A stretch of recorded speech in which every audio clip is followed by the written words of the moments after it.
ये वक्फ का जो मेन मकसद था वो मुसलमानों के इस्तेमाल में नहीं आ रहा है।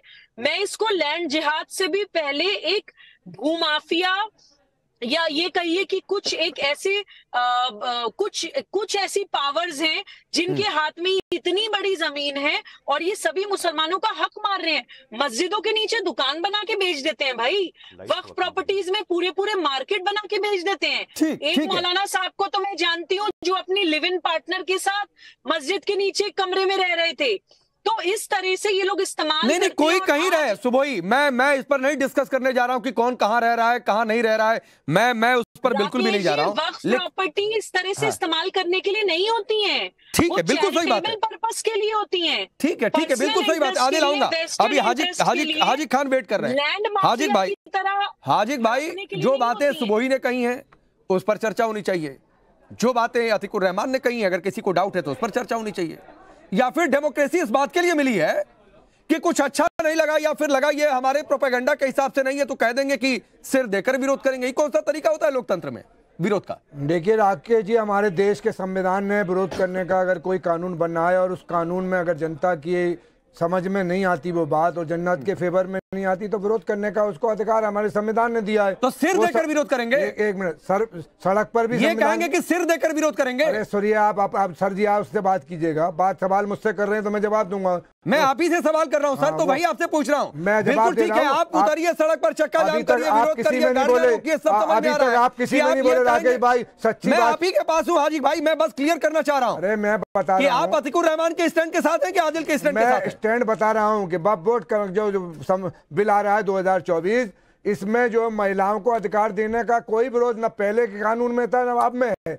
और मैं ये कह रहा हूँ हिंदुस्तान में 20 साल से 25 साल से भारतीय जनता पार्टी की सरकार मध्य प्रदेश में, मैं ये कह रहा हूँ कि यूपी में 6 साल से और प्रदेशों में रही, यहाँ वक्फ बोर्ड के चेयरमैन सरकार के नुमाइंदे होते हैं, किसी जनता के आदमी नहीं होते। हाजिक भाई सुनिए ना सर, पिछले महीने भर से ये चर्चा चल रही है, ये आप लोग 10 बार बात कह चुके हैं। सवाल मेरा ये था कि अतीकुर रहमान ने जो आज स्टैंड लिया कि इससे भड़काऊ स्टेटमेंट नहीं देने चाहिए, इससे माहौल खराब होता है, अपना केस भी कमजोर करते हैं, तो आप अतीकुर रहमान के साथ हैं कि आदिल हसन के साथ हैं? पहले अपना स्टैंड क्लियर करिए। देखिए कोई भी, राकेश जी आप भड़काऊ बात करें, मैं करूं, आदिल साहब करें या कोई और करे, अरे तो बोलिए ना सर कि सिर देकर विरोध प्रदर्शन की बात करना, सिर धड़ की बाजी लगाने की बात सही है कि गलत है आपके हिसाब से? लेकिन जब आप भड़का रहे हो, आप बैठ के टीवी के चैनल पे भड़का रहे हो तो लोग भड़का रहा हूं बात नहीं, मैं भड़का रहा हूं हाजी खान, सुनिए आप इस, मैं कह रहा हूं 60,000 करोड़ प्रॉपर्टी की संपत्ति दिल्ली में हाजी खान की सिर धड़ की बाजी लगाकर विरोध प्रदर्शन की बात सही है कि गलत है? खाली कराने की आप नहीं हाजी खान,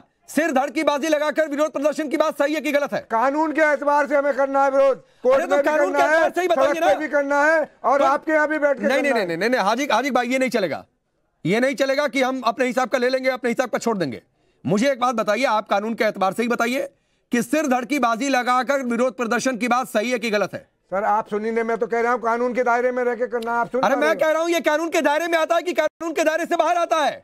देखिए आप जब आप चाह रहे हो कि भड़काऊ बात क्यों, मैं नहीं कह सकता, मैं ये कहूंगा अरे तो बोल दीजिए ना कि सर गलत है, आदिल साहब को या तो सही बोल दीजिए। अरे सुनिए, नहीं सुना, आप सुन नहीं रहे हाजी खान, मैं बिल्कुल सही सुन रहा हूं, मैं आपसे नहीं हाजी खान सुनिए, हाजी खान सुनिए, एक स्टैंड क्लियर करिए सर, फिर मैं आगे आपको और समय दे दूंगा जितना आप चाहेंगे।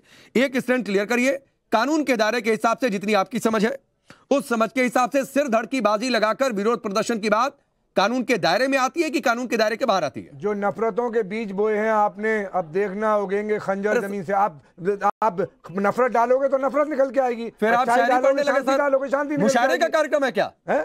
मुशायरे का कार्यक्रम है क्या? अरे आप बात ही ऐसी कर रहे हो। तो सर आपसे पूछ रहा हूं ना कि सिर धड़ की बाजी लगाकर विरोध प्रदर्शन की बात आपके हिसाब से कानून के दायरे में आती है कि कानून के दायरे के बाहर आती है? किसी को भी हिंदुस्तान में राकेश भाई अपने हाथ में नहीं लेना, चाहे मैं हूं आप वही इनकी मजबूरी देखिए, बता नहीं रहे। 4 से 5 बार एक सवाल पूछ लिया कि भाई ये कानून के दायरे में आता है कि कानून के दायरे के बाहर आता है, हाजी खान नहीं बोल पा रहे। आप समझ ही नहीं रहे तो मेरा क्या कसूर है? मैं तो कह रहा हूँ कि शांति प्रिय तरीके से करना है, यही जवाब है। ये शांति प्रिय है आपके हिसाब से?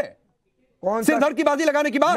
मैं कह रहा हूं कि शांति प्रिय तरीके जो कह रहा है सर उससे जवाब दे। सुबह एक क्विक रिप्लाई, फिर मैं आगे आदिल के पास जाऊंगा। मैं थोड़ी कह रहा हूं जवाब हो जाएगा। हम तो शांति प्रिय तरीके से एक बात और कह दूं, सुबह सिर धड़ की बाजी लगाना शांति प्रिय बात है? जी देखिए, मुझे तो ये समझ नहीं आता कि ये लोग आए दिन सरतन से जुदा, कभी सिर धड़ की बाजी, जहां पर रियल मुद्दे होते हैं, जहां पे एक्चुअली में सिरधड़ की बाजी लगानी चाहिए, वहां तो ये अपने एयर कंडीशन रूम्स में बैठकर जो है मुसलमानों की राजनीति कर रहे होते हैं। वजूद की लड़ाई इनको तब नजर नहीं आती जब हमारे प्रॉफिट के नाम पर जैश ए मोहम्मद नाम के आतंकवादी संगठन चलते हैं, तब ये लोग सड़कों पे नहीं उतरते। तब इनको ये नहीं लगता कि ये हमारे वजूद की, हमारी आइडेंटिटी की लड़ाई है कि हमारे प्रॉफिट के नाम पर एक आतंकवादी संगठन कैसे चल सकता है। हम सिरधड़ की बाजी लगा देंगे, लेकिन हम ये नहीं होने देंगे, वहां सिरधड़ की बाजी नहीं लगाएंगे। सिरधड़ की बाजी तब लगाएंगे जब अपने देश में कोई एक कानून पूरे संवैधानिक एक rules and regulations and procedure के मुताबिक पार्लियामेंट में पास होके आ रहा होगा, तो वहां पे सिरधड़ की आपने बड़ी बात कही है, आपने बड़ी बात कही है। आदिल जवाब दीजिए, क्योंकि आपकी पार्टी के नेता का बयान है। बोलिए आदमी पर डे मारा जा रहा है आपके मुंह से। राकेश जी, मैं एक बात और कहना चाहती हूँ, 10 सेकंड दे दीजिए प्लीज। ठीक है, लीजिए 10 सेकंड, फिर आदिल आ रहा हूं। हाजी खान रुक जाइए, लीजिए 10 सेकंड लीजिए, जल्दी बोलिए। मैं पूरी जिम्मेदारी के साथ एक बोलना चाहती हूँ, ये लोग जो अफवाह फैला रहे हैं ना कि वक्फ अमेंडमेंट हो गया तो हमारी मस्जिदें छिन जाएंगी। सबसे पहले तो भारत के हर मुसलमान को ये जानना होगा कि इस्लाम के हिसाब से मस्जिद की परिभाषा क्या होती है।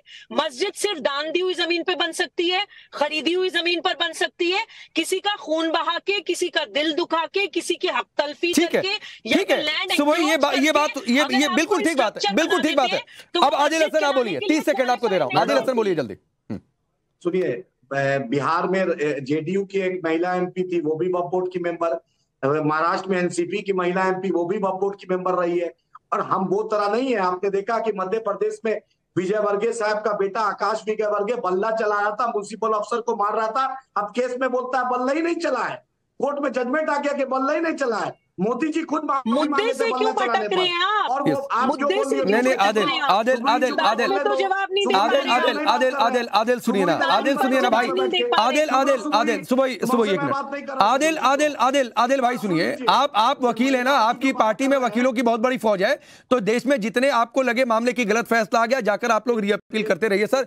एक तो डिरेल मत करिए सर। मैं पूछ रहा हूं, ये कानून के दायरे में है, सिर कहां से, किस कानून की किस किताब में लिखा है कि विरोध प्रदर्शन के नाम पर सिरधड़ की बाजी लगाने की बात कहेंगे? आप इतने बड़े वकील हैं, बताइए सर। हमारी मस्जिद, हमारी इमामबाड़ा, कब्रिस्तान, ईदगाह, खानका हमारे वजूद, हमारी पहचान है।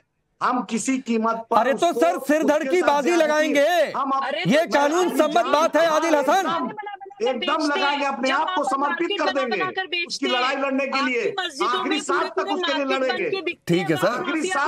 अब गुरु प्रकाश, जेपीसी में आप लोगों ने भेजा, सर रुक जाइए वक्त कम है, एक आखिरी रिप्लाई गुरु प्रकाश का। आप लोगों ने जेपीसी में भेजा, इससे भी मामला हल नहीं होने वाला है। एक नेक्सस काम कर रहा है, एक स्ट्रैटेजी है कि कैसे इस देश में हिंदू मुसलमान करना है इस वक्फ के नाम पर। नहीं राकेश जी, हिमाचल प्रदेश में कांग्रेस के मंत्री विधानसभा के पटल पे अनिरुद्ध सिंह ने क्या बोला है? मैं आग्रह करता हूं आदिल जी से, हाशिक खान साहब से, अतीकुर रहमान साहब से जाके पढ़ लीजिएगा। कांग्रेस तो आपके दिल के करीब है ना।